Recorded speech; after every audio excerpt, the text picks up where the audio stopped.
Salam, xoş gördük hər birinizi. Bugün 8 mart 2026-cı il tarixində biz Logos Lab platformasından 16-cı videomuzun çəkilişinə başlayırıq.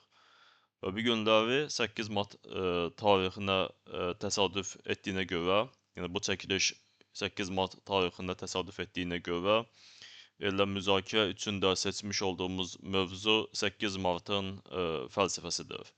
Yəni biz bu mövzu ətrafında hansı fikirləri irəli sürə bilərik, hansı ideyaları müzakirə edə bilərik. İlk öncə çıxış olaraq bu fikirdən başlayaq ki, 8 mart Beynəlxalq Qadınlar Günü yalnız təbrik xarakterli bir simvolik gün deyildir. Yəni belə bir qiymətləndirmə məqsədə uyğun deyildir. Belə ki, bu günün bir fəlsəfi aspektlərini biz analiz etməyə başlasaq, onda qadının insan varlığındakı ontoloji, psixoloji və sosial yerini yenidən düşünmək, daha dərindən refleksiya etmək üçün mühüm bir imkanlar əldə etmiş oluruq. Yəni başqa sözlə, yəni 8 Mart Beynəlxalq Qadınlar Günü qeyd etdiyim istiqamətdə yeni bir analizlərin, refleksiya aktlarının icra edilməsi üçün mühüm bir imkan yaratmış olur və bu imkanı dəyərləndirmək lazımdır. Beləliklə, əgər biz mifoloji dini şüura müraciət etmiş olsaq, yəni baxıb görəcəyik ki, mifoloji dini şüurun müxtəlif formalarında qadın başlanğıcı, çox zaman həyatın mənşəyi, məhsuldarlıq, qoruyuculuq və kosmik nizamın davamlılığı ilə əlaqələndirilir. Və şübhəsiz ki, belə təsəvvürlərin formalaşması təsadüfi deyildir. Yəni ümumiyyətlə insanın mental sistemində heç bir elementin olması təsadüf olmadığı kimi, yəni biz etnopsixologiyada və ya daha qlobal bir miqyasda mifoloji dini təfəkkürdə öz əksini tapan hər hansı bir fenomenin, mental fenomenin mövcudluğunu da təsadüf kimi qəbul edə bilmərik. Beləliklə biz, yəni qadın başlanğıcının, yəni bu simvolun alt qatlarında dayanan bir məsələləri analiz etməyə başlasaq, hansı məqamlara toxuna bilərik. Belə ki, əgər biz qadın başlanğıcından danışırıqsa, yəni bu mifoloji dini təfəkkürdə qadının insan təcrübəsində sadəcə müəyyən sosial funksiyalar daşıyan bir varlıq kimi deyil, həm də həyatın yaranması, qorunması və nəsildən nəslə ötürülməsi prosesində fundamental əhəmiyyətə malik bir başlanğıc kimi qavranılmasını özündə əks etdirir.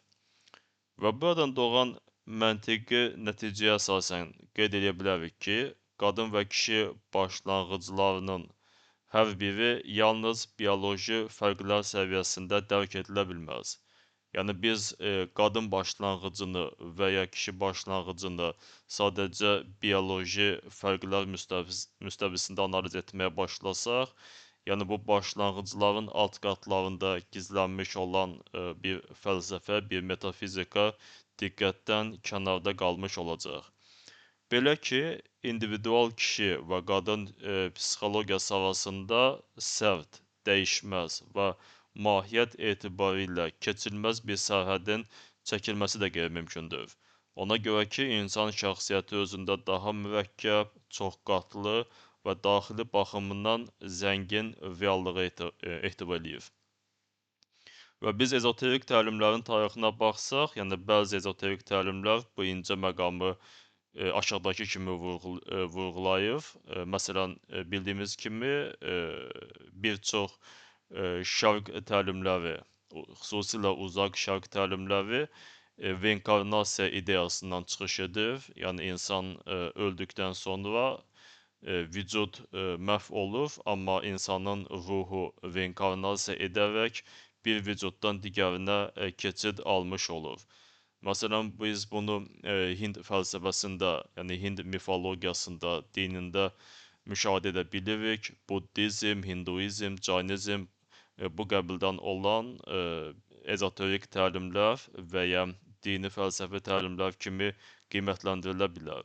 İndi qayıtsaq, bir qədər əvvəl qeyd etdiyimiz həmin, deməli, kişi və qadın başlanğıcları arasında qəti bir sərhədin, çəkilməsinin qeyri-mümkün olması ideyasına, yəni həmin təlimlərdə qeyd edildiyi kimi reinkarnasiya zamanı insan ruhu növbəti həyatında həm kişi, həm də qadın bədənində təcəssüm edə bilər. Yəni, bir kişi öldükdən sonra onun ruhunun növbəti həyatda, növbəti, periodda yalnız, kişi vücudunda və yaxud bir qadın öldükdən sonra onun ruhunun da mütləq şəkildə qadın vücudunda, yenidən, təcəssüm etməsi ideyası mövcud deyildir. Yəni burada, yəni bu aspektdən çıxış etsək, yəni bu qadın və kişi bu yalnız, bioloji identifikasiya ilə eyniyyət təşkil edə bilməz. Qeyd etdiyim kimi, bunun bir alt qatında bir fəlsəfi, bir metafizik dəyərləndirmə mövcuddur. Və qayıtsaq fikrimizin, davamına, yəni bu yanaşmanın metafizik doğruluğundan asılı olmayaraq, yəni reinkarnasiya zamanı insan ruhunun növbəti həyatda həm kişi, həm də qadın bədənində təcəssüm edə bilməsi ideyasının metafizik doğruluğundan asılı olmayaraq, yəni bu ideyanın özünün mühüm fəlsəfi mənası vardır. Yəni hansı mənadır? Əgər siz sual vermiş olsanız, yəni bu o deməkdir ki, insanın dərin mənəvi mahiyyəti yalnız bir bioloji cins identikliyinə müncər edilə bilməz. Və bu kontekstdə biz artıq qadınlıq və kişilik, yəni bu kateqoriyaların üzərinə gəlib çıxmış oluruq və bu kateqoriyalarda yalnız sosial və ya bioloji kateqoriyalar kimi deyil, həm də varlığın iki prinsipal başlanğıcı kimi şərh oluna bilər, interpretasiya oluna bilər. Və müxtəlif fəlsəfi, mifoloji və ezoterik sistemlərdə kainatın quruluşu çox zaman məhz bu iki başlanğıcın, yəni maskulin və feminin prinsiplərin qarşılıqlı münasibəti əsasında izah edilir. Məsələn, biz buna misal gətirsək, qədim Çin fəlsəfəsindən yin-yang təlimi məhz bu iki başlanğıcın qarşılıqlı münasibəti əsasında qurulmuş olan bir sistemdir və bu başlanğıclar, yəni bir daha qeyd etməli olsaq, yalnız bioloji fərd olaraq qadına və kişiyə müncər edilmir, aid edilmir.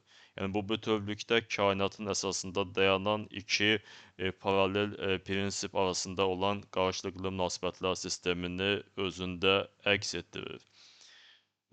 Beləliklə, burada müzakirə kişi və qadının empirik xüsusiyyətlərindən deyil, daha ümumi kosmoloji və simvolik prinsiplərdən gedir və bu olduqca dərin bir mövzudur. Yəni, növbəti müzakirələrimizdə biz bunun üzərinə qayıdarıq, amma bu gün üçün qeyd edək, yəni ümumi şəkildə qeyd etmək istəsək, yəni bu maskulin başlanğıc daha çox forma, istiqamət, ayırd etmə, fəallıq və struktur.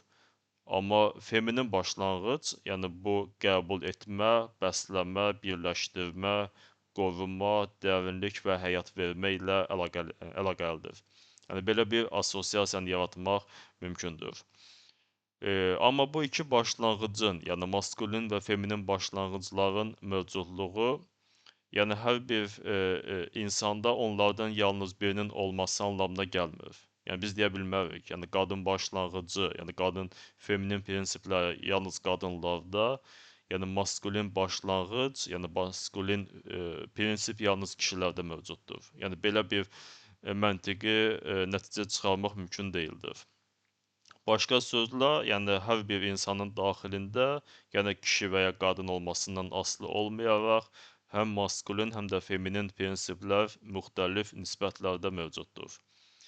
Yəni insan şəxsiyyətinin bütövlüyü də çox vaxt bu başlanğıcların daxili tarazlığı, qarşılıqlı tamamlanması və harmoniyası ilə müəyyən olunur. Başqa sözlə, qadın və kişi yalnız bir-biri ilə qarşılıqlı münasibətdə olan bioloji və sosial kateqoriyalar deyil, həm də insanın öz daxili varlığında müxtəlif formalarda iştirak edən iki əsas ontoloji istiqamətlərdir. Bu mənada qadın məsələsi yalnız gender və ya sosial rol problemi ilə məhdudlaşdırıla bilməz və burada müzakirə edilən həm də insan mövcudluğunun əsas dayaqlarından biri olan qayğı, məsuliyyət, yaradıcı, davamlılıq, mənəvi dözümlülük və dəyər yaratma imkanlarından gedir. Və əgər biz bu kontekstdə qadın enerjisi anlayışına keçid alarıqsa, yəni bu anlayışın özü də qeyd edilən kontekstdə sadəcə emosional və ya simvolik bir ifadə deyil. Yəni burada da biz bir fəlsəfi analiz aparmış olarıqsa, həyatın qorunmasına, münasibətlərin qurulmasına, mənanın saxlanılmasına və insan dünyasının etik əsaslarının möhkəmləndirilməsinə yönəlmiş yaradıcı potensialdan danışa bilərik. Belə ki, yəni əgər biz qadın enerjisindən danışırıqsa, o zərifliklə gücün, həssaslıqla dözümlülüyün, sevgi ilə məsuliyyətin vəhdətini özündə əks etdirir. Eyni zamanda bu enerjinin də yalnız qadınlara məxsus olduğunu söyləmək də tam düzgün deyil. Yəni fikrimizin təkrar edilməsinə baxmayaraq biz bu məqamın üzərindən bir neçə dəfə keçməyi lazım bilirik. Yəni biz demək istəyirik ki, daha düzgün yanaşma ondan ibarətdir ki, feminin başlanğıc qadında daha aydın və təbii şəkildə təcəssüm etsə də, onun müəyyən formaları hər bir insanda mövcuddur. Yəni əks cinsdə də mövcuddur. Eyni şəkildə maskulin başlanğıc da yalnız kişilərlə məhdudlaşmır. Beləliklə, insanı anlamaq üçün qadın və kişi arasında sərt bir demarkasiya xətti çəkməkdən daha çox, hər bir fərddə bu iki başlanğıcın necə birləşdiyini, hansı nisbətdə təzahür etdiyini və hansı mənəvi əxlaqi nəticələr doğurduğunu düşünmək daha məqsədə uyğundur. Və beləliklə, biz bu deyilənlər kontekstindən 8 Mart fəlsəfəsinə keçid alarıqsa, yəni bu fəlsəfənin məzmunu qeyd edilən kontekstdə daha da aydınlaşır. Yəni bu gün 8 Mart qadına ehtiram təbii ki, əlamətini özündə simvolizə edir, amma bu yalnız etik nəzakət forması deyil. Həm də insan varlığının dərin əsaslarının, həyatverici və qoruyucu başlanğıcın, mənəvi həssaslığın və yaradıcı gücün tanınması deməkdir. Qadına verilən dəyər əslində cəmiyyətin insanlıq, ədalət, ləyaqət və mənəvi yetkinlik anlayışının səviyyəsini göstərən mühüm meyarlardan biridir. Və sonda təbii ki, bu əlamətdar gün münasibətilə bizi izləyən bütün qadınları səmimi qəlbdən təbrik edirik. Onlara sağlamlıq, daxili harmoniya, yaradıcı güc və layiq olduqları yüksək dəyərin hər bir zaman göstərilməsini arzu edirik. 8 Mart Beynəlxalq Qadınlar Gününüz mübarək. Beləliklə, bugündən müzakirə etmək istədiklərimiz bu qədər. Suallarınız olarsa ünvanlaya bilərsiniz. Diqqətinizə görə minnətdaram.